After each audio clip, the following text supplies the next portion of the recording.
투자 판단의 최종 책임은 투자자 본인에게 있습니다. 안녕하세요. 오늘 저희와 함께 깊이 파헤쳐볼 주제는 리치테크 로보틱스, 티커 심볼 RRLS입니다. 최근 나스닥에서 52주 신고가를 경신하면서 정말 많은 분들의 관심을 받고 있는데요. 갑자기 주가가 왜 이렇게 뛰었을까 궁금하실 겁니다. 저희가 여러 분석 자료, 시장 보고서, 또 회사 발표 내용들을 쭉 살펴봤거든요.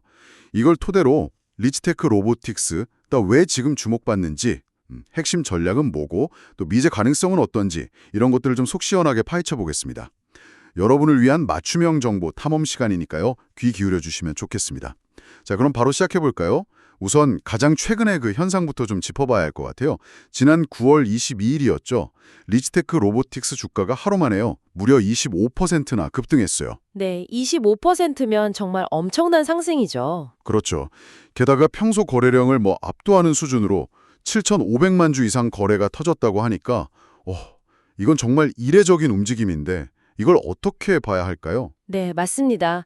이런 갑작스러운 주가 급등이랑 거래량 폭증은 뭐랄까 그냥 표면적인 현상만 봐서는 안 되고요. 그 안에 담긴 의미를 좀 읽어야 합니다. 의미라면요? 그러니까 시장이 리치테크라는 회사의 어떤 사업 모델, 또 성장 잠재력 이런 것들에 대해서 이전과는 완전히 다른 평가를 내리기 시작했다.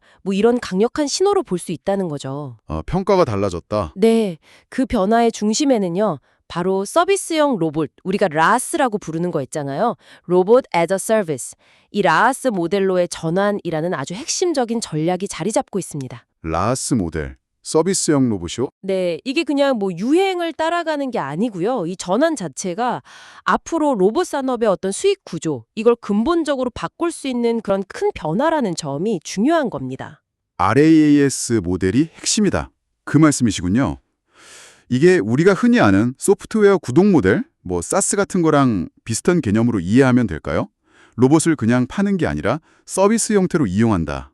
네, 기본적인 개념은 맞습니다. 그런데 한 가지 짚고 넘어가야 할 게 네, 로봇은 소프트웨어랑 다르잖아요. 실체가 있는 하드웨어니까요. 그래서 실제 운영 측면에서 보면 유지 보수 문제도 있을 거고 고객사마다 요구하는 게 다를 테니 맞춤 설정 같은 것도 필요할 거고요. 이런 것들 때문에 사실 소프트웨어 구독보다는 훨씬 더 복잡할 수 있다는 거죠. 그렇죠. 하드웨어니까 고장 날 수도 있고 현장에서 누가 봐줘야 할 수도 있고 확실히 복잡하겠네요. 네, 정확한 지적입니다. 바로 그 부분이 이 RAAS 모델의 성공을 가늠하는 아주 중요한 열쇠가 되는 거예요. 이론적으로 보면 RAAS는 로봇을 3번 팔고 끝내는 게 아니라 장기 계약을 맺고 월 구독료라든지 사용료 형태로 계속 수익을 얻는 방식이거든요. 네, 반복 매출. 그렇죠. 반복 매출. 기업 입장에서는 이게 굉장히 매력적이죠. 안정적이고 예측 가능한 현금 흐름을 확보할 수 있으니까요. 이건 기업 가치 평가할 때도 굉장히 높은 배수를 받는 요인이 되기도 하고요. 그렇군요. 안정적인 현금 흐름. 예. 네, 그리고 또 하나 중요한 게 초기 도입 비용 부담이 확 줄어들어요. 로봇 한 대 사려면 비싸잖아요. 네, 그렇죠. 부담스럽죠. 근데 라스는 그럴 필요가 없으니까 자본력이 좀 부족한 중소기업들도 로봇 자동화 솔루션을 이전보다 훨씬 쉽게 도입할 수 있게 되는 거죠. 말하자면 문턱이 낮아지는 거예요. 초기 비용 부담 감소. 이건 확실히 큰 장점이겠네요. 더 많은 잠재 고객들한테 다가갈 수 있다는 뜻이니까요. 맞습니다. 그리고 또 있어요.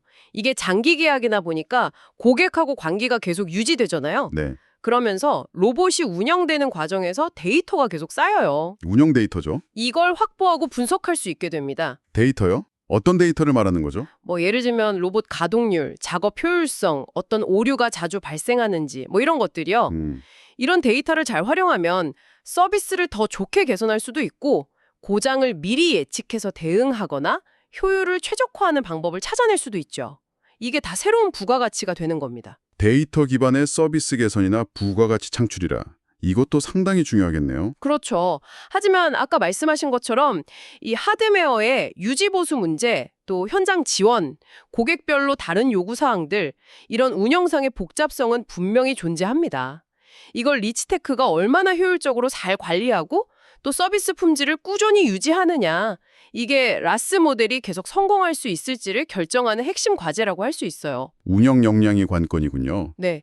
그런 면에서 보면 2025년 2분기 보고서에서 이 라스 전환이 총이익 증가에 기여했다 이렇게 나온 점은 일단 긍정적인 신호로 볼 수 있겠습니다. 그렇군요. 근데 이 라스 모델이 이론적으로나 재무적으로 매력적이라고 해도 결국에는 시장에서 실제로 이게 먹히느냐? 이게 중요하지 않겠습니까? 당연하죠. 성공할 수 있다는 걸 보여주는 증거가 될 수 있을까요? 네, 바로 그 점이 시장이 지금 리치테크를 주목하는 또 다른 포인트입니다. 대표적인 사례가 있어요. 미국 5대 자동차 딜러 그룹 중 한 곳이랑 계약을 맺은 건데요. 자동차 딜러요? 네, 처음에는 파일럿 프로그램으로 시작했는데 이게 성공적으로 끝나서 이제 본 서비스 제공을 위한 포괄적인 계약, 우리가 보통 MSA, 마스터 서비스 계약이라고 부르는 걸 체결했다는 겁니다. 파일럿 성공 후에 본계약까지? 그쵸. 이게 왜 중요하냐면 리치테크의 그 고중량 물류 로봇 있잖아요. 아마 타이탄 모델일 텐데 이 로봇이 자동차 딜러십이라는 어떻게 보면 좀 새로운 산업 분야에서도 실질적인 가치를 제공할 수 있다는 걸 입증했다는 점에서 의미가 커요. 그냥 기술 시험만 하고 끝난 게 아니라 실제 운영 환경에서 아, 이거 정말 쓸만하네 하고 인정을 받은 거죠. 자동차 딜러십에서 물류 로봇이라 좀 생소하긴 한데 어떤 데 쓸 수 있을까요?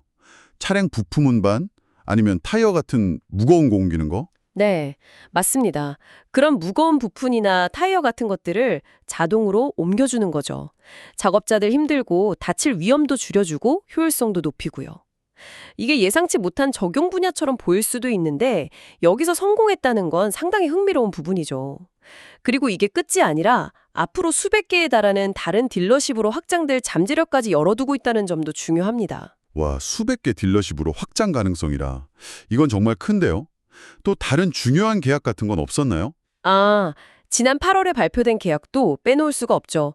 글로벌 대형 유통업체랑 2년간 서비스 계약을 맺었다는 소식이었는데요. 글로벌 대형 유통업체요. 어디인지는 공개 안 됐나요? 네, 구체적인 기업 이름은 밝히지 않았지만 글로벌 대형 유통업체라는 표현 자체가 시사하는 바가 크다고 봐야죠. 그렇죠. 규모가 엄청나다는 거니까. 네, 이런 아주 큰 기업들은 보통 새로운 기술을 도입할 때 굉장히 까다롭거든요. 보안 문제라든지 안정성, 나중에 사업 확장할 때 확장성 문제, 또 기존에 자기들이 쓰던 시스템하고 잘 통합되는지 이런 요구사항들이 엄청 많아요. 대기업들은 기준이 높군요. 그렇죠. 그런데 리치테크가 이런 까다로운 기준들을 다 충족시키고 계약을 따냈다는 거잖아요. 이건 단순히 리치테크의 기술력이 좋다는 걸 넘어서 이런 대규모 고객사를 만족시키고 지원할 수 있는 서비스 운영 역량까지 갖췄다는 걸 보여주는 아주 강력한 증거라고 할 수 있습니다. 그렇군요.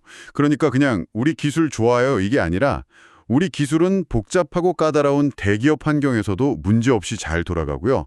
우리가 그걸 안정적으로 지원까지 해줄 수 있습니다. 이걸 시장에 딱 증명해 보인 셈이네요. 맞습니다. 그리고 아까 자동차 딜러십 사례처럼 이것도 파일럿 테스트를 거쳐서 본계약으로 이어졌다는 점도 신뢰도를 더해주고요. 네, 그 점도 중요하겠네요. 그럼 이게 단순히 기술력 검증뿐만 아니라 앞서 말씀하신 RAAS라는 서비스 모델 자체의 매력도 같이 증명했다고 볼 수 있을까요? 대기업 입장에서도 로봇을 직접 사는 것보다 구독하는 게 더 나았을 수도 있잖아요. 네, 충분히 그렇게 해석할 여지가 있습니다. 대기업 입장에서는 뭐랄까 초기 투자 비용 없이 필요한 만큼만 로봇 서비스를 이용하고 나중에 유지보수나 업그레이드 같은 골치 아픈 부담까지 덜 수 있다는 RAAS 모델의 장점이 상당히 매력적으로 다가왔을 가능성이 높죠. 일리 있네요. 이런 성공적인 파트너십 사례들은요, 리치테크의 기술과 서비스 역량에 대한 시장의 신뢰도를 높이는 건 물론이고 앞으로 다른 잠재 고객들한테도 저기 글로벌 대기업도 쓴다는데 믿을만 하겠네 하는 강력한 설득력을 가질 수 있습니다. 일종의 성공 레퍼런스가 되는 거죠. 성공 레퍼런스. 확실히 중요하죠. 근데 이렇게 성공적인 파트너십을 계속 따낼 수 있었던 배경에는 앞서 말씀하신 RAAS 모델 말고도 다른 요인들도 좀 작용하지 않았을까요? 뭐랄까, 시대적인 흐름 같은 거요? 네, 물론이죠. 요즘 진짜 어딜거나 사람이 없다, 인건비 너무 올랐다 이런 얘기 정말 많이 하잖아요. 특히 호텔이나 레스토랑 아니면 물류창고 같은 곳은 더 심하다고 하던데요? 네, 맞습니다. 정확히 보셨어요. 특히 호텔, 레스토랑 같은 이런 환대 산업이나 유통 물류센터 같은 곳에서는 인력 부족 문제, 또 높은 이직률, 그리고 정말 가파르게 오르는 인건비, 이게 기업 경영에 아주 심각한 부담 요인이 된 지 꽤 오래됐습니다. 그렇죠. 정말 심각하죠. 이런 구조적인 문제에 딱 직면한 기업들한테는 이제 자동화라는 게 더 이상 먼 미래 이야기가 아닌 거예요. 당장의 생존 문제, 또 경쟁력을 확보하기 위한 정말 필수적인 선택지가 되고 있는 거죠. 비용도 줄여야 하고 운영 효율성도 높여야 하고 이 두 마리 토끼를 다 잡아야 하는 그런 상황인 겁니다. 그런 시대적인 요구에 리치테크의 로봇들이 구체적으로 어떤 해결책을 딱 제시하고 있는 건가요? 아까 물류 로봇 타이탄 이야기는 잠깐 나왔었는데 다른 제품들도 이런 문제 해결에 좀 초점을 맞추고 있나요? 네, 그렇습니다. 리치테크의 그 제품 포트폴리오를 보면요. 현재 기업들이 가장 골머리를 앓고 있는 그 문제점들을 아주 정면으로 겨냥하고 있다는 걸 알 수 있어요. 오, 어떤 것들이죠? 예를 들어서 음료 제조 로봇 에이뎀 있잖아요. 이건 카페나 푸드코트 같은 데서 계속 반복적으로 음료 만드는 업무, 이걸 자동화해서 항상 일관된 품질을 유지하면서 동시에 인건비 부담을 줄여줄 수 있게 돕는 거죠. 아, 에이뎀 이름이 재밌네요. 그렇죠. 그리고 또 디어스티라는 로봇도 있어요. 이건 청소하고 위생 관리하는 로봇인데요. 디어스티, 먼지요. 네. 호텔 로비나 쇼핑몰 아니면 큰 오피스 빌딩처럼 넓은 실내 공간 있잖아요. 그런 데서 밤 시간대나 사람들이 없을 때 자동으로 청소를 싹 해주는 거예요. 그러니까 청결 유지 비용도 줄이고 청소 인력 부담도 덜어주는 거죠. 와, 청소 로봇까지. 그리고 아까 말씀드린 물류 로봇 타이탄. 이건 창고나 공장뿐만 아니라 병원, 심지어 아까 얘기했던 자동차 딜러십 같은 아주 다양한 환경에서 무겁거나 옮기기 까다로운 물품들을 안전하고 효율적으로 운반하는 역할을 수행하고요. 에이덴, 디어스티, 타이탄. 이름들이 다 직관적이네요. 어떤 일을 하는지 딱 감이 오는. 이게 단순히 그냥 로봇 기기를 파는 게 아니라 정말 특정 업무를 자동화하는 솔루션을 제공하는 거에 가깝다는 느낌이 드는데요. 네, 바로 그 점입니다. 핵심을 잘 짚으셨어요. 이 로봇들은 단순히 인간의 노동력을 대체한다 이런 차원을 넘어서는 거죠. 기업들이 아주 고질적으로 겪고 있는 인력난 문제나 계속 올라가는 비용 압박에서 벗어나서 운영 효율성을 극대화할 수 있도록 실질적인 도움을 주는 겁니다. 효율성 극대화. 네. 그리고 또 다른 측면도 있어요. 직원들 입장에서는 단순하고 반복적인 업무에서 해방되는 거잖아요. 그렇죠. 그러면 그 시간에 고객 응대를 더 잘한다든지, 현장에서 발생하는 문제를 해결한다든지, 아니면 좀 더 창의적인 업무처럼 더 높은 부가가치를 만들어낼 수 있는 일에 집중할 수 있게 되는 거죠. 이것도 중요한 효과예요. 아하, 직원 만족도나 업무 효율성 향상에도 기여할 수 있겠군요. 그렇습니다. 그래서 리치테크의 솔루션이 그냥 반짝하는 단기적인 유행이 아니라는 거예요. 장기적이고 또 거스를 수 없는 큰 흐름, 바로 자동화 메가 트렌드의 가장 중심에서 성장 동력을 찾고 있다는 점이 굉장히 중요합니다. 시대의 흐름을 정확히 읽고 그 흐름에 딱 맞는 해결책을 제시하고 있는 셈이죠. 와, 들어보니까 정말 혁신적인 RAAS 모델에다가 시장에서 실제로 검증받은 파트너십, 그리고 시대적인 요구에도 딱 부응하는 제품들까지 이 성장 스토리가 상당히 설득력 있게 들리는데요. 네, 여러 긍정적인 요소들이 있죠. 근데 이런 성장을 계속 이어나가려면 특히 RAAS 모델처럼 초기에 자본 투자가 좀 필요할 수 있는 이런 전략을 실행하려면 결국에는 자금력이 든든하게 받쳐줘야 할 텐데요. 특히 아직 수익을 내지 못하는 기술 기업 같은 경우에는 이게 더 중요할 것 같고요. 리치테크의 현재 재무 상태는 좀 어떤가요? 안정적이라고 볼 수 있나요? 네, 아주 중요한 질문입니다. 그 부분을 반드시 확인해야죠. 가장 최신 실적 보고서, 그러니까 2025년 3분기 실적을 보면요. 리치테크는 아직 흑자 전환에는 이르지 못했습니다. 406만 달러 정도의 순손실을 기록했어요. 아하, 아직 적자 상태군요. 네, 사실은 그렇습니다. 하지만 이 단계의 성장 기업에게는요, 당장 흑자를 내고 있느냐 아니냐보다 더 중요한 게 있을 수 있어요. 바로 미래 성장을 위해서 투자할 수 있는 여력, 즉 자금력이 얼마나 충분한가 하는 점이죠. 아, 당장의 수익보다는 미래를 위한 실탄이 얼마나 있느냐. 그렇죠. 그런 관점에서 보면 리치테크의 재무 상태는 상당히 건전해 보입니다. 6월 30일 기준으로 현금 및 단기 투자 자산을 8,500만 달러 넘게 보유하고 있어요. 8,500만 달러요? 와, 꽤 많은데요? 네, 적지 않은 금액이죠. 그런데 더 중요한 건 부채가 거의 없다는 점입니다. 부채가 거의 없다. 현금은 많은데 빚은 거의 없다. 그럼 재무 구조가 아주 탄탄하다고 볼 수 있겠네요. 맞습니다. 손실을 보고 있기는 하지만 비상자금 혹은 투자 자금은 아주 두둑하게 쌓아두고 있다는 의미로 해석할 수 있죠. 그럼 이 정도 재무 상태면 아까 말씀하신 그 RIAS 모델로 전환하는 거나 아니면 대규모 계약을 이행하는 데 필요한 투자 같은 걸 얼마나 안정적으로 계속할 수 있다고 봐야 할까요? 정확히 뭐 몇 년이다 이렇게 기간을 딱 예측하기는 어렵습니다만 8,500만 달러라는 현금 보유액은요. 상당한 운영 활주로, 영어로 하면 Operational Runway라고 하죠. 이걸 확보했다는 의미로 해석할 수 있습니다. 운영 활주로요? 비행기 활주로 같은 건가요? 네, 비유하자면 그렇습니다. 비행기가 안전하게 이륙해서 안정적인 고도에 도달하려면 충분한 길이의 활주로가 필요하잖아요. 그렇죠. 기업도 마찬가지예요. 계속 성장하기 위해서는 외부에서 자금을 끌어와야 한다는 압박 없이 자체적으로 사업을 운영하고 또 필요한 투자를 계속 집행할 수 있는 기간, 즉 시간이 필요합니다. 리치테크는 이 활주로가 꽤 길다고 볼 수 있는 거죠. 아, 자금 걱정 없이 사업에 집중할 수 있는 시간이 충분하다. 네, 그러니까 당분간은 뭐 추가적인 자금 조달에 대한 큰 걱정 없이 앞서 얘기했던 그 대규모 파트너십 계약들을 안정적으로 이행할 수 있고요. 또 차세대 로봇을 개발하거나 기존 로봇의 성능을 개선하기 위한 연구개발, R&D 투자도 꾸준히 지속할 수 있는 그런 재정적인 기반을 갖췄다고 평가할 수 있습니다. 그렇군요. 재정적 기반이 튼튼하다. 네. 특히 요즘처럼 경제 상황이 불확실하고 변동성이 클 때는요. 이런 재무적인 안정성이 기업이 흔들리지 않고 지속 가능성을 유지하는 데 아주 중요한 안전판 역할을 해줍니다. 성장 단계에 있는 기술 기업에게는 더욱 그렇고요. 자, 그럼 종합적으로 한번 정리를 해보죠.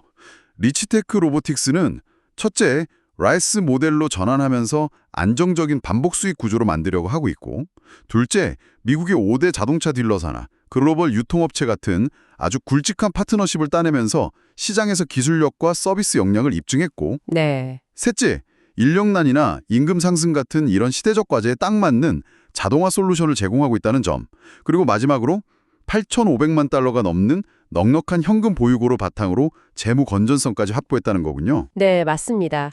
그렇게 요약할 수 있겠네요. 와, 이렇게 보니까 성장 잠재력을 뒷받침하는 여러 긍정적인 요소들이 정말 많이 확인되는 것 같습니다. HC 웨인라이트 같은 월스트리트 투자은행에서 목표 주가를 6달러로 올린 것도 다 이런 분석에 기반한 거겠고요. 네, 그럴 가능성이 높죠.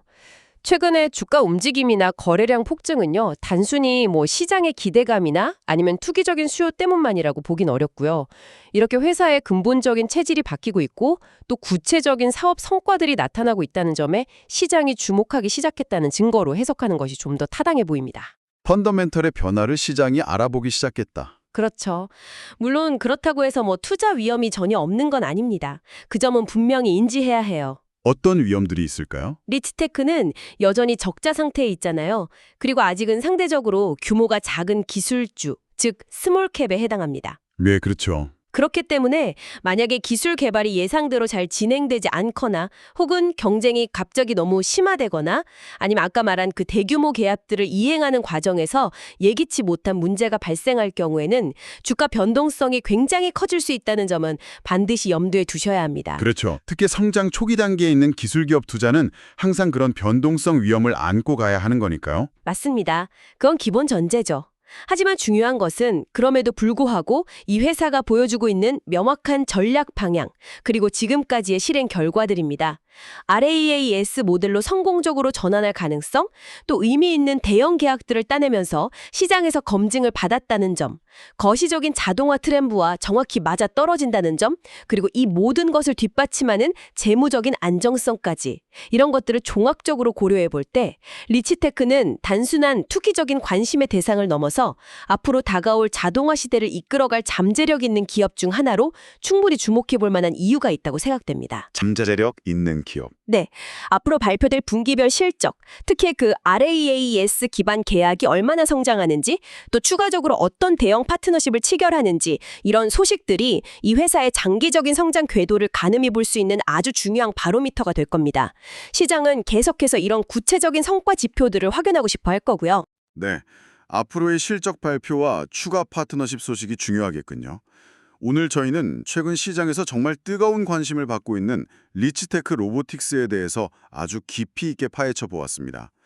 혁신적인 RAAS 비즈니스 모델, 또 성공적인 대규모 파트너십을 통한 시장 검증, 자동화라는 시대적 요구와의 부합, 그리고 마지막으로 살펴본 견고한 재무 상태까지 성장을 위한 여러 긍정적인 신호들을 분명히 확인할 수 있었습니다. 동시에 성장 기업이기에 당연히 가지고 있는 잠재적인 위험 요인들도 함께 짚어보면서 좀 균형 잡힌 시각을 가지려고 노력했고요. 네, 오늘 논의를 바탕으로 마지막으로 여러분께서 한 번쯤 생각해 보실 만한 질문을 하나 던지면서 마무리할까 합니다. 네, 어떤 질문인가요? 리치테크가 지금 보여주고 있는 이 RAAS 모델 그리고 장기 계약 중심의 사업 확장이 만약 성공적으로 시장에 안착한다면요. 이게 앞으로 로봇 산업 전체의 경쟁 환경을 어떻게 바꿔놓을까요? 아, 경쟁 환경의 변화. 네, 단순히 로봇 하드웨어의 성능이 얼마나 좋으냐, 가격이 얼마냐 이런 경쟁을 넘어서서 서비스를 얼마나 안정적으로 운영할 수 있느냐, 또 로봇 운영 데이터를 분석해서 어떤 새로운 부가가치를 만들어낼 수 있느냐, 그리고 고객과의 장기적인 관계를 얼마나 잘 구축하고 관리하느냐, 이런 역량들이 기업의 핵심 경쟁력으로 떠오르는 그런 시대가 본격적으로 열리게 될까요? 흥미로운 질문이네요. 하드웨어 경쟁에서 서비스 경쟁으로의 전환인가요? 뭐 그렇게 볼 수도 있겠죠. 어쩌면 우리는 로봇 제조사들이 단순히 제품을 파는 판매자를 넘어서 종합적인 서비스 플랫폼 제공자로 진화하는 아주 중요한 변곡점을 지금 목격하고 있는 건지도 모릅니다. 이 질문에 대한 답을 한번 스스로 고민해 보시는 것도 꽤 의미 있는 시간이 될 것 같습니다. 심층적인 탐험에 동참해 주신 여러분, 정말 감사합니다. 항상 여러분의 성공 투자를 기원합니다. 내용이 좋으셨다면 구독, 좋아요 부탁합니다.